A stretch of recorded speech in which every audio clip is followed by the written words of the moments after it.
मैं सिखाऊंगा आपको क्लास 9th हीरोन का सूत्र। इस सूत्र को आपको याद रखना है, इससे पूरी प्रश्नावली आपके हल हो जाएगी जो आपके कक्षा 9th में हो 10th नंबर वाली प्रश्नावली गणित में।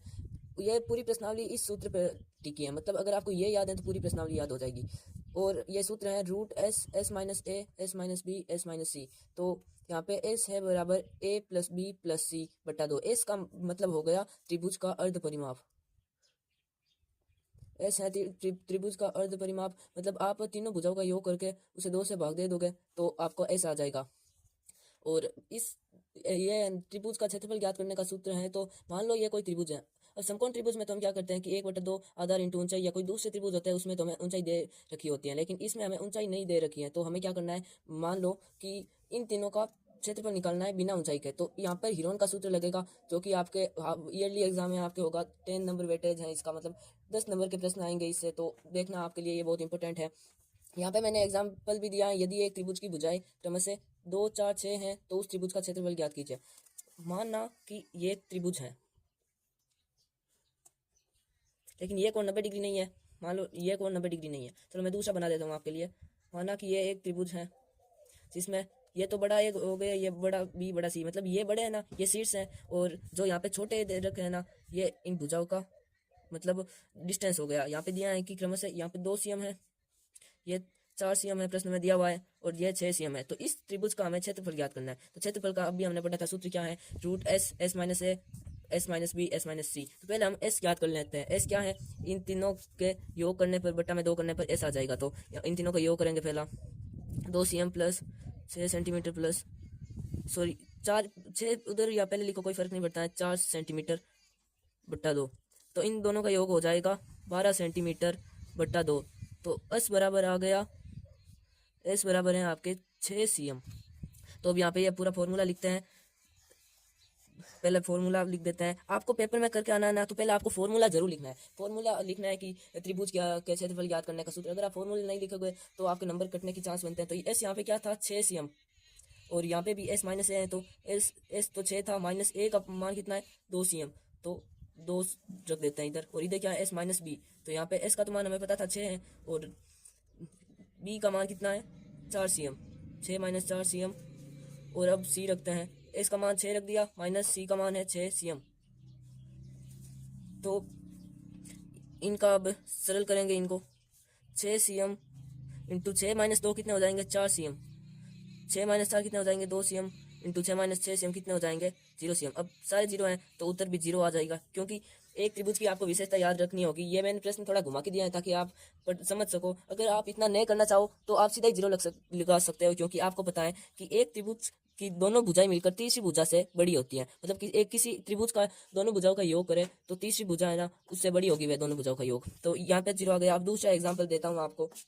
तो अगला उदाहरण है, यदि एक त्रिभुज की भुजाएं 11 cm 11 cm और 8 cm है। यहाँ पे पता चल गया है कि यह जो त्रिभुज है वो समद्विबाहु त्रिभुज है, क्योंकि इसकी 2 भुजाएं बराबर होती हैं। समद्विबाहु त्रिभुज वह होता है जिसकी 2 भुजाएं बराबर और तीसरी भुजा बराबर नहीं होती। तो यहाँ पे तो ये समद्विबाहु त्रिभुज है। अब हम इसकी चित्र बना लेते हैं कि कैसा होगा, क्योंकि है ना, आपको जो भी प्रश्न करना है ना, उसका पहले आप स्ट्रक्चर बना लो कि वो होगी कैसे आकृति। तो यहाँ पे दिया है 11 cm, मान लो कि ये और ये दोनों बराबर है, और यहाँ पे भी 11 cm, और ये है 8 cm।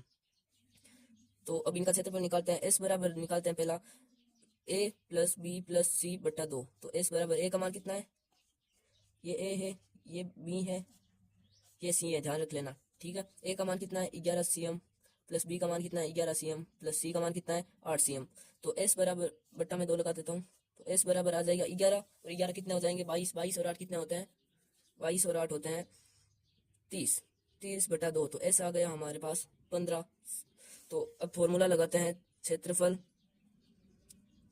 बराबर root S S minus A S minus B S minus C. अब कई लोग तो ऐसे होते हैं जिनको ये फॉर्मूला याद नहीं रहता। अब मैं आपको बता देता हूँ कि आपको फॉर्मूला इतना स्ट्रेस नहीं लेना कि यार हमको फॉर्मूला याद ही नहीं होता। फॉर्मूला याद करने के लिए आपको जितनी ज़्यादा प्रैक्टिस करनी है, और जितने ज़्यादा प्रैक्टिस करते हो उतनी ज़्यादा आपको फॉर्मूले याद रहेंगे। ऐसे रटने से तो फॉर्मूले कभी याद ही नहीं रहते हैं, प्रैक्टिस से ही फॉर्मूले याद रहते हैं। और ये अब इतना बड़ा दिख रहा होगा तो आप सोच लेते हो कि ये मुझसे याद ही नहीं होगा। याद करने के लिए आपको क्या करना है कि प्रैक्टिस करो, इस प्रश्नावली के क्वेश्चन की ज़्यादा से ज़्यादा गूगल से ले लो, previous year question paper solve करो। तो अब क्षेत्रफल निकालते हैं। एस का मान हमें पता था 15, इधर भी 15 लिख देते हैं क्योंकि एस है, और ए का मान कितना है, 11 cm। इधर भी एस लगा देते हैं। एस का मान कितना था 15 माइनस बी का मान कितना था, बी का मान भी 11 सीएम था और सी का मान कितना था 15 माइनस 8 सीएम। तो अब इनको सरल करते हैं। 15 माइनस 11 कितने हो जाएंगे, 15 माइनस 11 होंगे आपके 4 सीएम। ये भी 15 माइनस 11 4 सीएम हो गया। और ये 15 माइनस 8 कितने हो जाएंगे 5, 15 माइनस 8 7 हो जाएंगे, 7 सीएम। तो अभी इनको गुणा करते हैं। 15 इंटू 4 60, 60 इंटू 4 240 इंटू 7, यहाँ पे कर देता हूँ मैं 240 इंटू 7, 0 7 14 27 28 2, तो इनका मान हो जाएगा 1680। 1680 अब कोई का हो सकता है इसका रूट, वो आपको सरल करना है।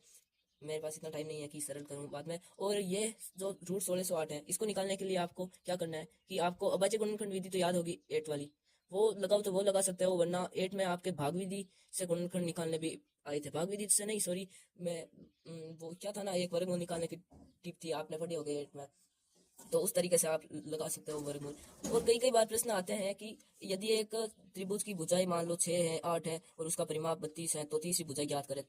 नहीं, उसका परिमाप 32 है तो क्षेत्रफल ज्ञात करें। तो पहले हमें तीसरी भुजा ज्ञात करनी है। तो मैं इसका भी आपको एक अलग उदाहरण दे देता हूँ कि कैसे होगा, लेकिन अभी आप समझ ही गए होंगे इतना छोटे से। अगले वीडियो में देखते हैं, और ज़्यादा उदाहरण दूंगा आपको। और जितना हो सके प्रैक्टिस करो क्वेश्चन सॉल्व करने की, वरना आपसे ये क्वेश्चन सॉल्व नहीं होंगे। और इसका वेटेज बहुत ज़्यादा है इस प्रश्नावली का वार्षिक परीक्षा में, तो अच्छे तरीके से समझिए।